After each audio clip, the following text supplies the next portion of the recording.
నాక్షీమాత్రంగా చూస్తూ ఆత్మానుభవాన్ని పొంది శరీరమును విడిచిపెట్టగలగాలి. అది పండడం. ఆ పండగలిగిన స్థితికి ఎదగగలగాలి. అదిగో అటువంటి స్థితిని ఇవ్వగలిగినటువంటి తల్లి ఎవరు అంటే అదిగో ఆ సర్వమంగళాదేవత. అమ్మా మమ్మల్ని పండించు, అది మా జీవితాలకి ప్రయోజనం కావాలి. నా జీవితం ఎప్పుడూ కూడా మంగళప్రదత్వాన్ని పొందాలి.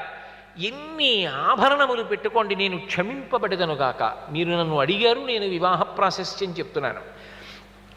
ఎన్ని కోట్ల రూపాయల ఆభరణం పెట్టుకొనివ్వండి, ఆమె ఎందు సువాసిని లక్షణం కనపడలేదనుకోండి, అంత చటుక్కుని శుభప్రదంగా భావన చెయ్యరుగా. లోకంలో ఉన్న విషయాన్ని నేను చెప్తున్నాను. చిన్నబుచ్చడం ప్రధానం కాదు, చిన్నబుచ్చమని ఎక్కడా చెప్పలేదు. కానీ 30 రూపాయల చీర కట్టుకున్న ఇంత బొట్టు పెట్టుకుని ఒక ఆవిడ ఎదురొచ్చిందనుకోండి, సంతోషిస్తారు. లోకంలో